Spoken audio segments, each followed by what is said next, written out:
Glória a Deus. A paz de Cristo, amados. Como é bom estarmos juntos nesta noite. A Deus seja a glória. É bom estar aqui? É muito bom estar aqui. Eu quero uma vez mais honrar a Deus pela vida do pastor desta igreja, pastor Silas Malafaia, pastora Elisete, e também honrar ao Senhor pela vida do pastor Odilton Ângelo, da pastora Josiane, que são pessoas que nós amamos, amigos queridos, bem como de tantos outros pastores desta igreja que abençoam tanto a nossa vida.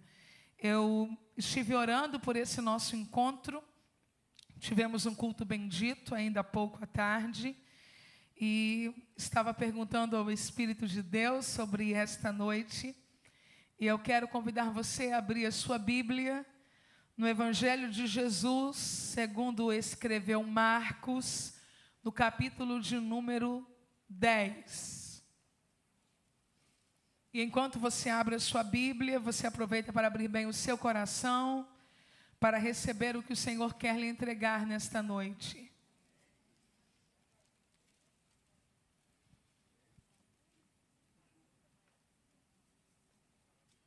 Amados, ao findar este culto, estarão disponíveis os meus livros, e eu quero apresentá-los de forma bem objetiva a vocês.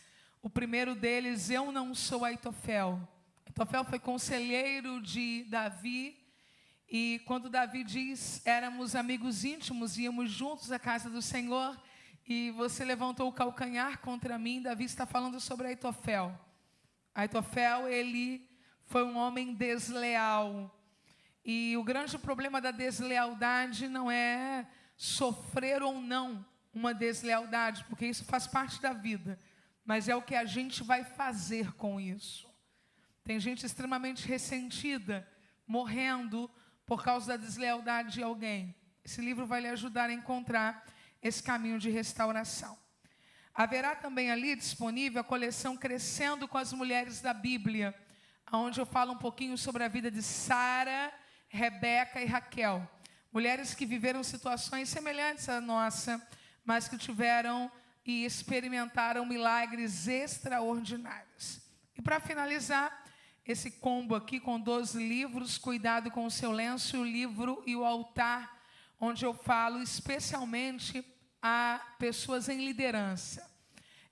O livro e o altar contam um pouquinho da história de Moisés e Josué, naquele episódio em que Arão e Hur seguraram os braços de Moisés. Existem guerras na nossa vida que tiram coisas da gente. Não perder é quase impossível.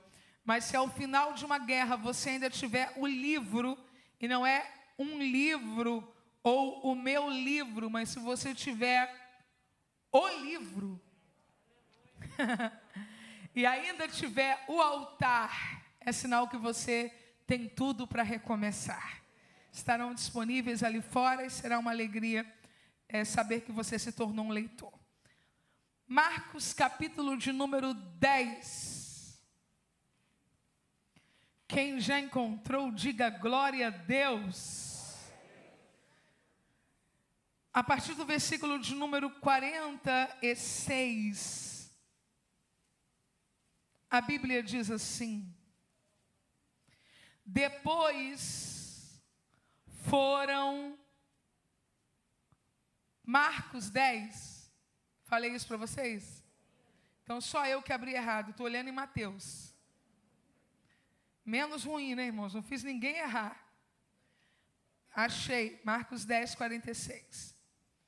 Depois foram para Jericó, e saindo ele de Jericó com seus discípulos e uma grande multidão, Bartimeu, o cego, filho de Timeu, estava assentado junto ao caminho mendigando. E ouvindo que era Jesus de Nazaré, começou a clamar e a dizer: Jesus, filho de Davi, tem misericórdia de mim. Levante uma das suas mãos, vamos orar juntos agora. Pai, eu quero glorificar e exaltar o Teu nome, Porque toda boa dádiva e todo dom perfeito vem do alto, do Pai das luzes, em quem não há sombra alguma de variação. Acabamos de ler a tua palavra, ela permanece no céu e é revelada à tua igreja pelas Escrituras. E a nossa oração é para que o Senhor fale e não te cales esta noite. Oramos crendo no nome daquele que vive, Jesus o justo. Amém. Você consegue aplaudir ao Senhor pela sua palavra nesta noite?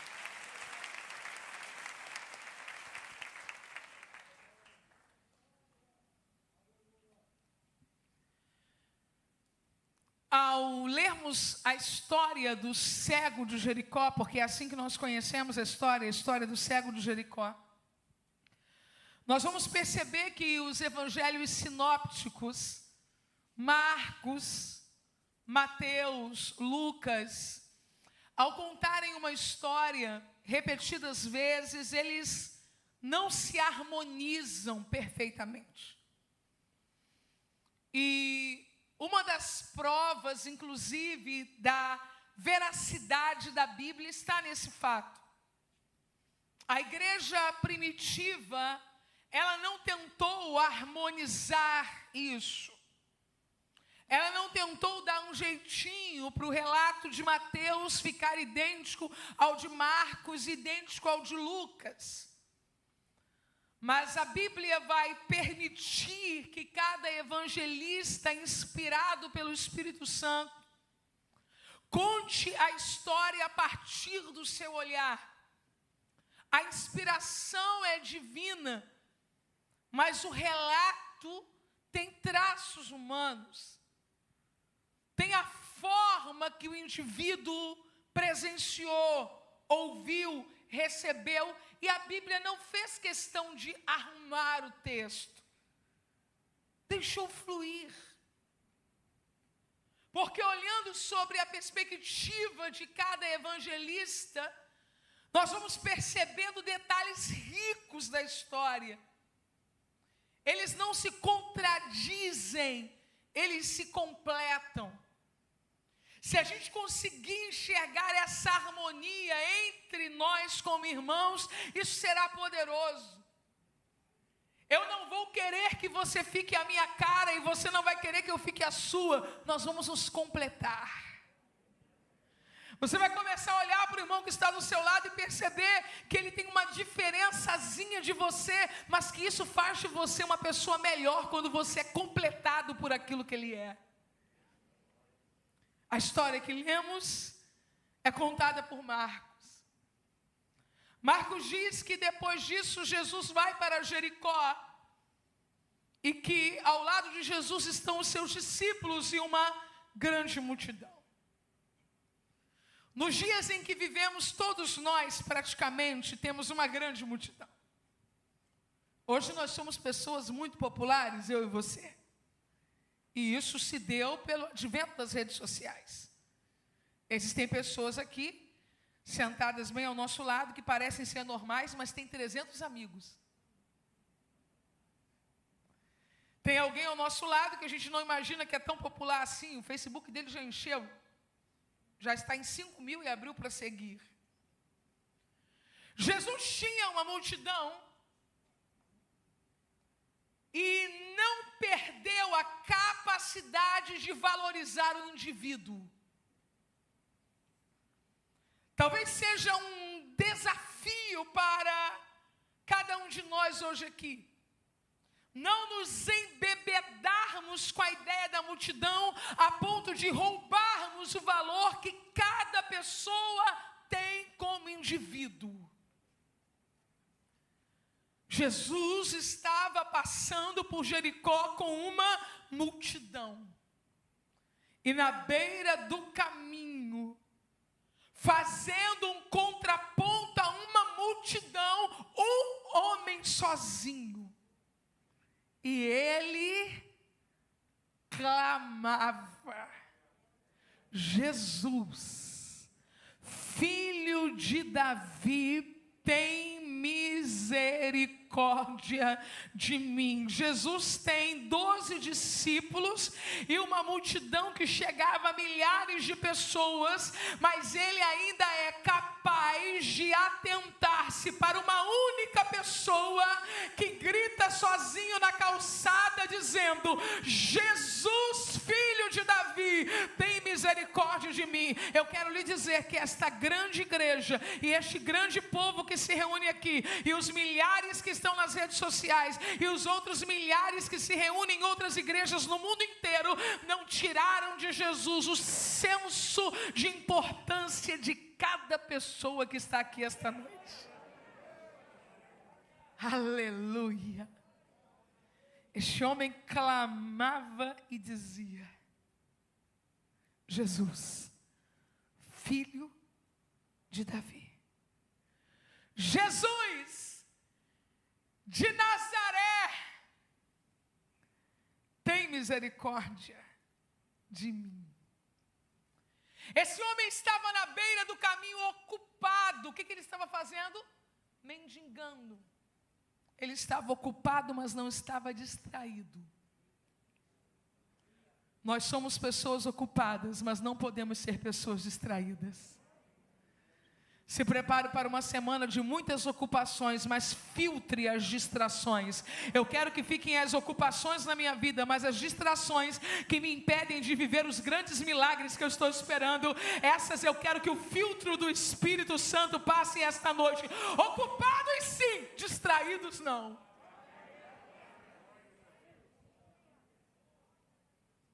Jesus de Nazaré. Eu posso contar até 3 e aí você tenta gritar de máscara e tudo, dizendo Jesus de Nazaré? Vamos lá? 1, 2, 3. Jesus de Nazaré.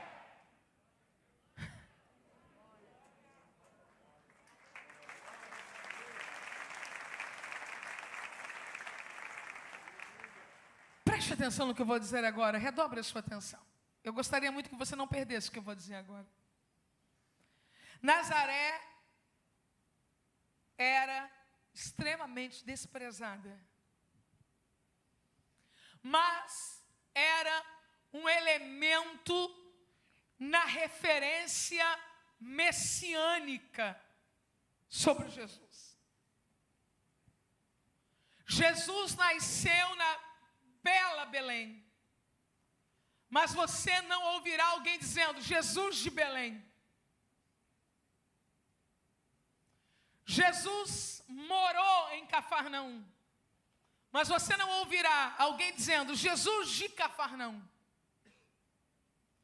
Jesus teve os seus dias de atuação ministerial em Jerusalém, mas você não ouvirá Jesus de Jerusalém. Nós vamos ouvir Jesus da sua história. Nada se perde. Até o que você pensa que te envergonha será usado como uma referência para a glória de Deus na sua vida. Eu vou repetir o que eu acabei de dizer. Nazaré é desprezada, mas Jesus não é Jesus de Jerusalém, não é Jesus de Belém, não é Jesus da Judeia, não é Jesus de Cafarnaum. Jesus é Jesus de Nazaré, porque da nossa história nada se perde. Até aquilo que alguém pensa que será um rótulo de vergonha, será uma confirmação do chamado recebido e uma referência poderosa para a sua vida.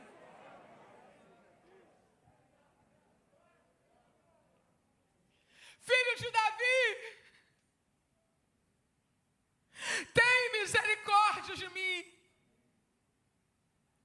Ele clamava e dizia, se você quiser marcar isso na sua Bíblia, marque. Ele não clamava só, ele clamava e dizia, porque o clamor não pode vir vazio. O clamor tem que ter conteúdo, e o conteúdo do clamor deste homem era: Jesus, filho de Davi, tem misericórdia de mim. Lágrimas sem conteúdo só trazem rugas. Comece a colocar conteúdo no seu clamor. A Bíblia fala de oração com fervor, de oração com vigilância, de oração com ações de graça. É por isso que ele dizia: filho de Davi, tem misericórdia de mim.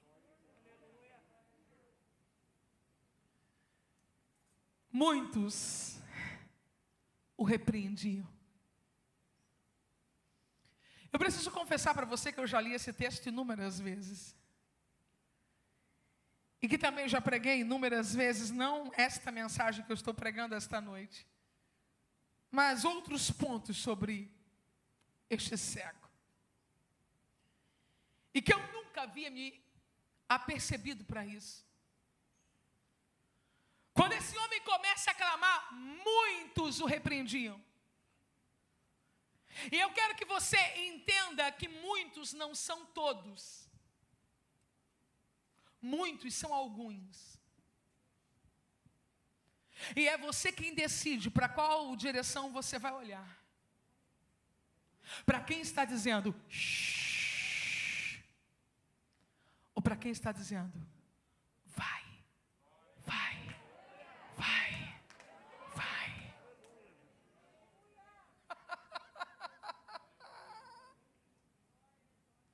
Tem gente parando de acreditar, parando de sonhar, parando de idealizar, parando de orar, parando de acreditar, porque está olhando para a direção errada, para a direção daqueles que fazem shhh.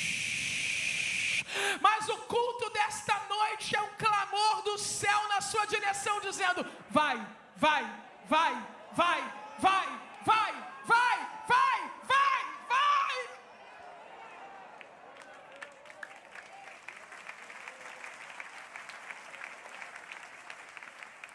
Olhe para alguém, não coloque a mão nele, mas diga para ele, eu estou acreditando em você.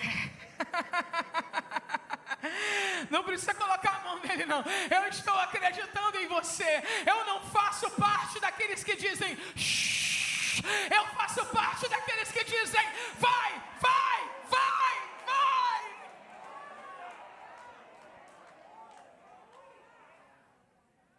Por que estão incomodados com o clamor desse homem?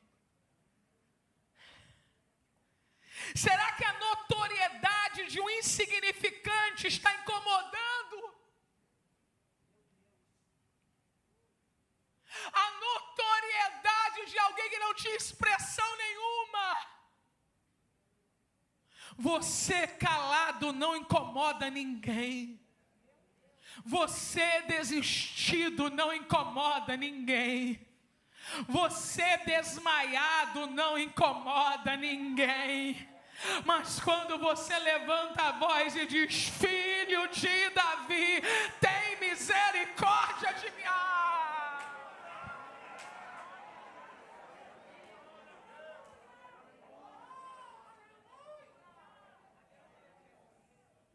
Mesmo com as contrariedades. O que você faz com as contrariedades? Estava na campanha aí na quinta, mas o pessoal lá em casa começou a falar, campanha para quê? Parei. Oi? O que você faz com as contrariedades? Estava com um projeto aí, querendo abrir um negócio, mas me disseram umas coisas. Hã? O que você faz com as contrariedades? Eu não sei o que as contrariedades estão fazendo com você. Eu sei o que as contrariedades fizeram com o cego. Quando disseram para ele, shh.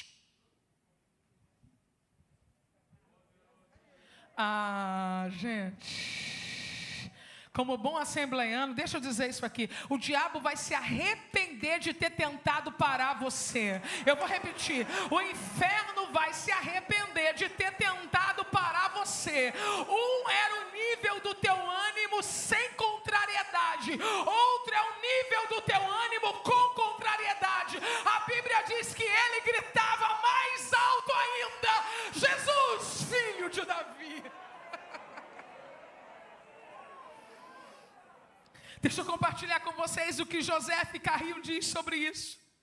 A intensidade do clamor a Deus é diretamente proporcional ao peso do fardo que carregamos. Quanto mais pesado é o fardo, mais poder eu tenho para clamar. Quanto mais pesado é o fardo, mais coragem eu ganho para clamar. Quanto mais tem gente tentando te puxar para trás, mais o Espírito de Deus vai te dar graça para ser impulsionado para frente. Clama, clama, clama. Clama, aleluia.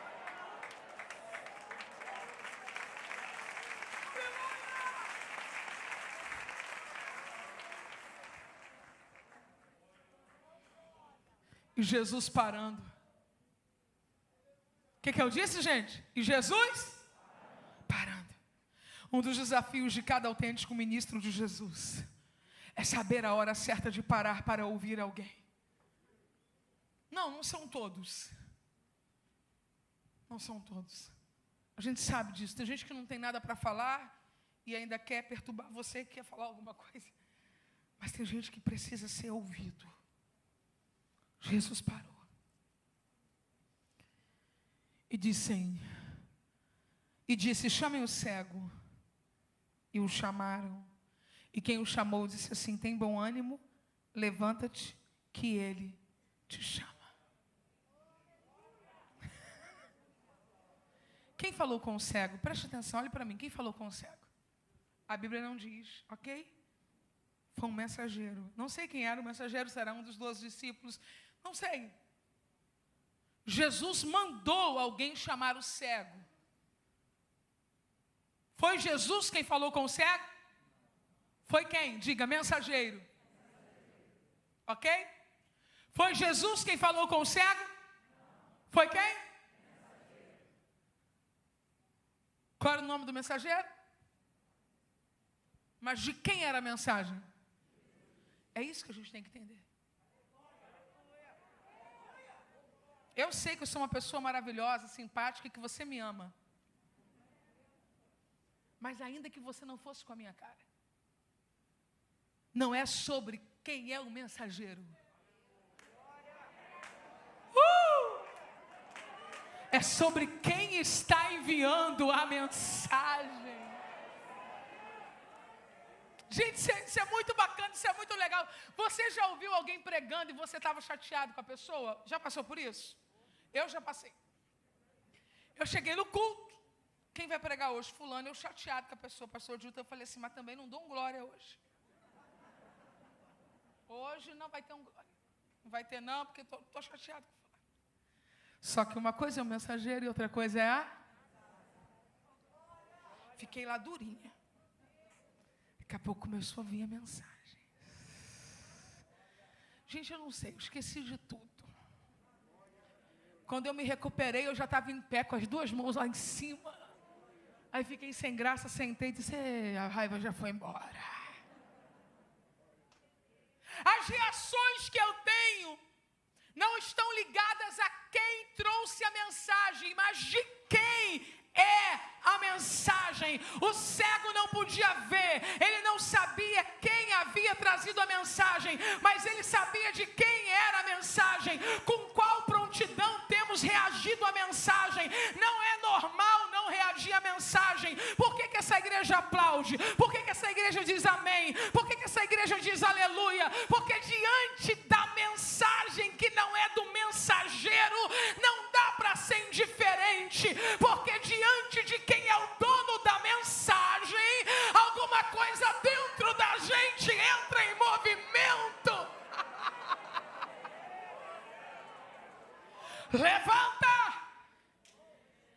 tem bom ânimo que ele te chama. A Bíblia diz, e ele lançando de si a sua capa, levantou-se e foi ter com Jesus. Há uma palavra intrínseca aqui, e a palavra é imediatamente. Eu vou contar até 3 e você vai gritar isso imediatamente. Vamos lá? 1, 2, 3.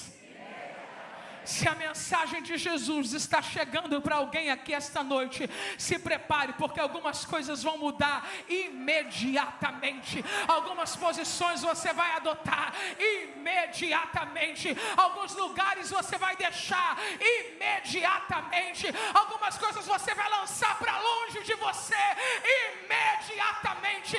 Enquanto você está sentado aqui, tem coisa mudando lá na tua casa imediatamente. Aleluia.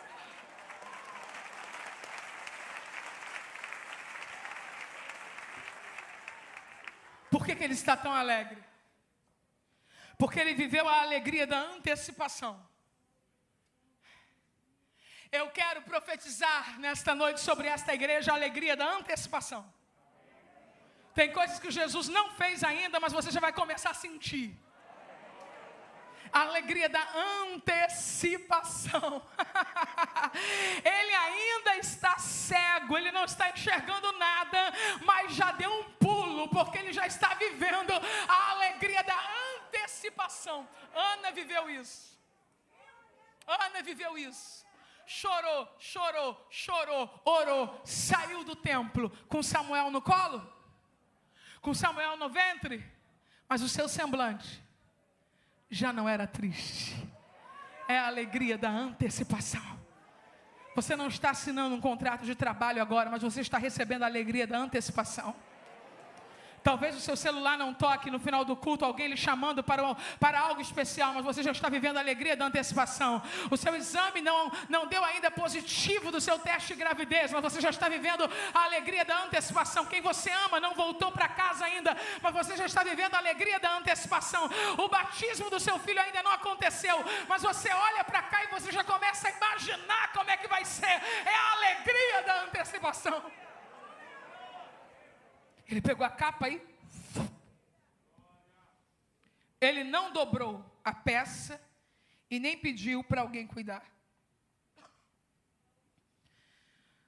O certo, gente, ao usar um casaco, um sobretudo, um chale, quando você vai tirar, você tem que tirar e dobrar.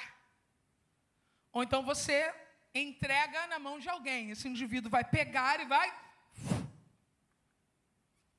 Eu escrevi para não esquecer. Não espere certas coisinhas de quem está vivendo um encontro real com Jesus. Tem coisinha que vai perder o valor para você. Esse negócio de tampa de plástico que você fica ligando para a sogra. Cadê meu plástico? Veio sem tampa. Você vai esquecer isso. Porque eu passo mal, porque sumiu o meu botão, e nunca mais eu vou ter um botão como aquele. Rapaz, Jesus está te chamando com botão, sem botão. A gente só fica ligado àquilo que é material até ter um encontro espiritual. Quando a gente tem um encontro espiritual, algumas coisas vão perdendo valor para a gente.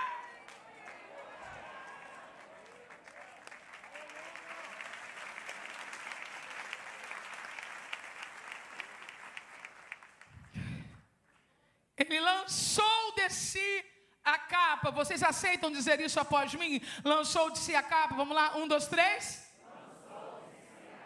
Eu não posso privar vocês dessa informação, embora a grande maioria talvez saiba, mas é uma minoria que não sabe. Isso é um gesto que indica algumas coisas. Quais? Quando ele pega a capa e ele joga essa capa fora, ele está rompendo com o sistema. Vocês estão cansados de saber, vários pregadores já pontuaram isso, que aquela capa autorizava ele a trabalhar como mendigo, a oficiar como mendigo. Esqueça de trabalhar, oficiar como mendigo. Aquela capa, durante a noite, cobria ele, e ele ficava protegido, ok? Durante o dia, aquela capa ficava aberta, e era ali que as pessoas jogavam as esmolas. Então aquela capa tinha duas funções. Durante o dia aberta, as pessoas jogavam as coisas, era o lugar da provisão. Durante o entardecer e a noite, cobria-o, e era o lugar da proteção. Quando o mensageiro, que não é dono da mensagem, mas tem uma mensagem poderosa, avisa ele dizendo: levanta porque o mestre te chama, ele pega a capa, não dobra e nem dá a ninguém, ele joga fora, porque ele está dizendo: a partir de hoje,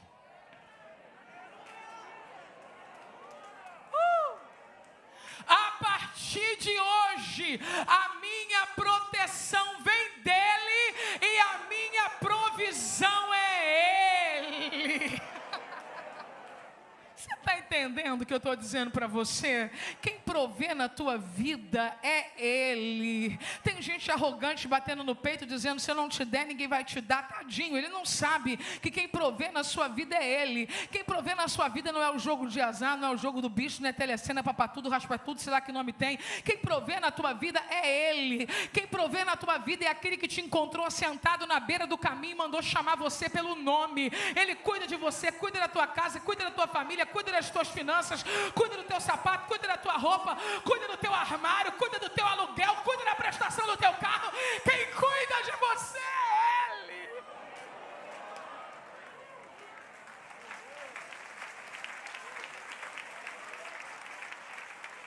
E tem outra, não é qualquer um que te ajuda não, que Ele não deixa. Abraão, quem está me ouvindo, diga aleluia. Abraão participou de uma guerra ao lado do rei de Sodoma, e o rei de Sodoma ganhou a guerra. Claro, Abraão do lado, né? Ganhou a guerra. Aí depois eles tinham que dividir os despojos da guerra. Era muito comum isso. Aí o rei de Sodoma disse assim: Abraão, pega a sua parte aí. Aí Abraão disse assim: eu não quero nada. Ó, presta atenção. Eu não quero nada. Gente, crente fala cada coisa, né? Que a gente fica do lado dizendo: meu Deus, tem misericórdia. Eu não quero nada para amanhã você não dizer: eu enriqueci Abraão. Assim mesmo. Eu, Abraão disse, já levantei as minhas mãos ao Deus possuidor do céu e da terra. Abraão está dizendo: o meu contrato de enriquecimento já está assinado pelo Deus possuidor do céu e da terra. Respira. Eu sei que a máscara está. Respira. Perdoa quem não te ajudou, quem disse que ia fazer e não fez. Teu pai fez pelo teu irmão, não fez por você. O sogro fez pelo outro genro, não fez por você. E você fica chateado porque fez por todo mundo e não fez por mim. Não fez porque Deus não deixou. Deus não deixa orgulhoso ajudar a gente. Deus diz: tira a mão, não precisa, não dá. Para amanhã você não falar que foi você quem vai fazer. Sou eu.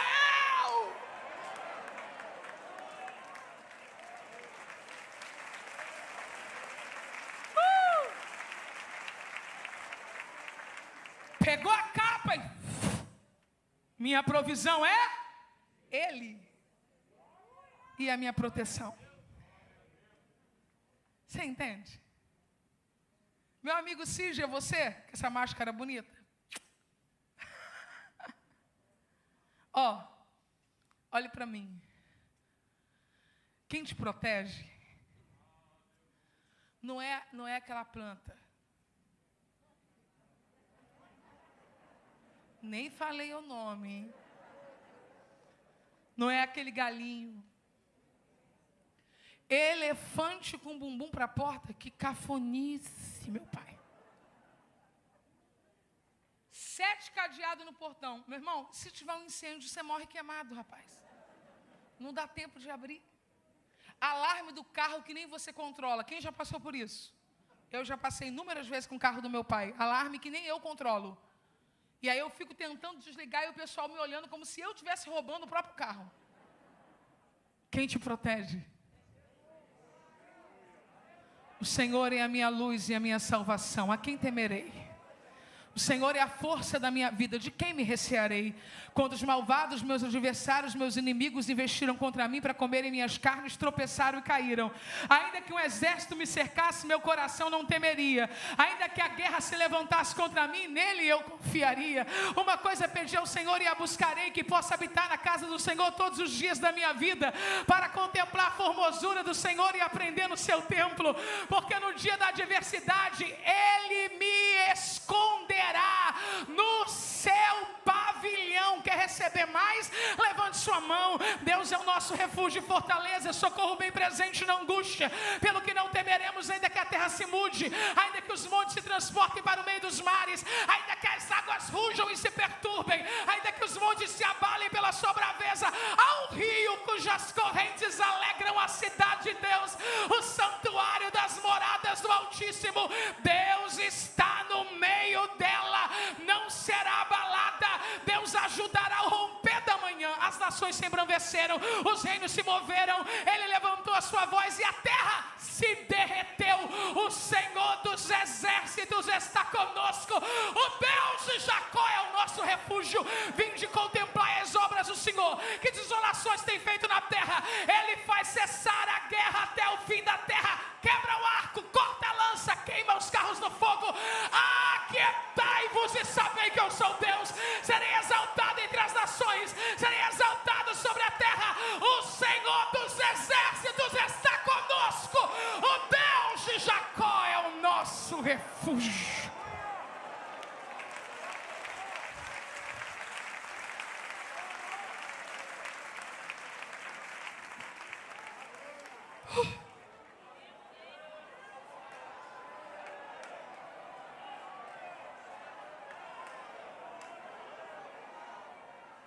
Ninguém vai te tocar sem a permissão dele. Então Jesus parando. O irmão do teclado pode me ajudar? Então Jesus parando, mandou que lhe trouxesse. E chegando ele, perguntou-lhe. Uma multidão dizendo, shh. E Jesus dizendo, fala. Qual voz te governa? A voz da multidão ou a voz de Jesus? Uma multidão dizendo, shh. E Jesus dizendo, que queres que eu te faça? Esse moço conhece de forma profunda a linguagem dos pedidos. Ele passa o dia pedindo. Sua ocupação diária é pedir. O ponto de contato está estabelecido com a sua familiaridade. O que tu sabes fazer da vida? Pedir. Então, o que queres que eu te faça?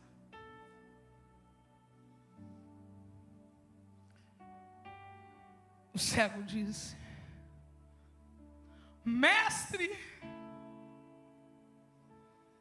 que eu tenha vista. Ele conhecia sua condição de mendigo, mas soube o momento ideal para declinar dela.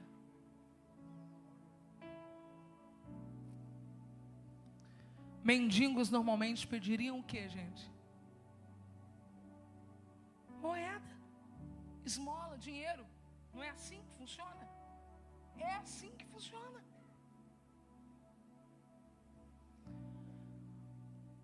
Aquele cego decidiu subir o nível.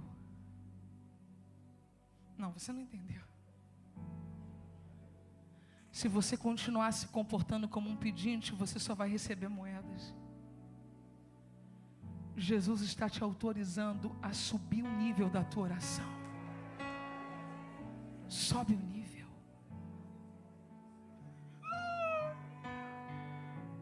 Sobe o nível. O que você quer? Quando era uma pessoa comum, uma moeda. O que você quer? Um dinheiro. O que você quer? Que pague meu lanche. O que você quer? Que pague minha janta. Jesus disse, o que você quer? Ele colocou um nível lá em cima. Eu quero ver. Sobe o nível nesse domingo.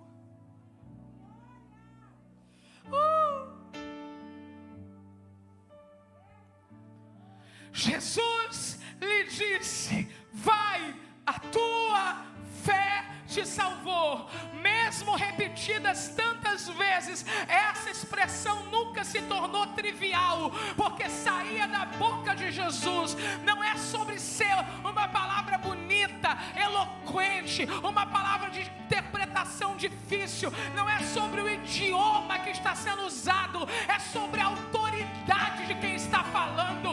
Quem estava falando tinha autoridade. Aleluia. E logo viu. Imediatamente. e seguiu a Jesus pelo caminho. Eu preciso dizer algo para você de pé. Fique de pé. Preciso dizer algo. É possível que você já tenha tomado café hoje. A maior parte, dentro da nossa cultura brasileira e carioca, já comeu um pão francês. 50% no mínimo já comeu frango assado hoje. Afinal de contas é domingo e nós somos crentes.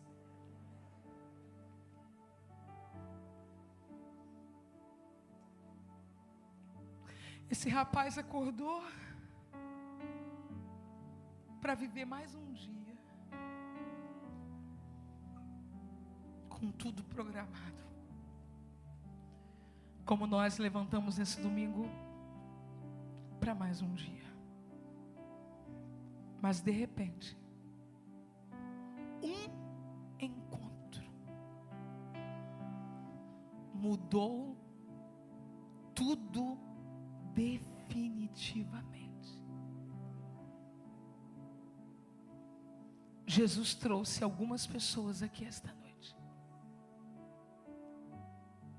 para que um encontro mude tudo definitivamente. Aonde estão as pessoas que querem ter suas vidas transformadas pelo poder do encontro com Jesus? Gente que estava afastada, deixou de congregar, deixou de participar da ceia, estava desanimada em casa, gente que entregou sua vida a Jesus, mas não passou pelo batismo, ou passou pelo batismo e desanimou. Sai do teu lugar agora. Porque quando você acordou hoje, você pensou que ia ser mais um domingo. Mas Jesus está me autorizando a lhe dizer, é o dia do teu encontro. Aonde você estiver, se mova e venha para cá agora. Não tenha receio. Nós somos a multidão que diz, vem, vem, vem.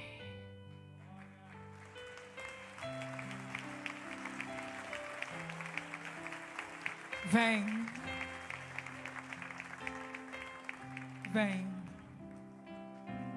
vem, vem. Nós somos a multidão que diz vem, vem, vem, vem, vem, vem, vem. Vem, vem,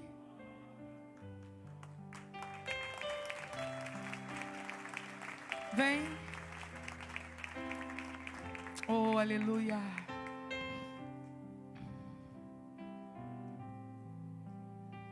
aleluia.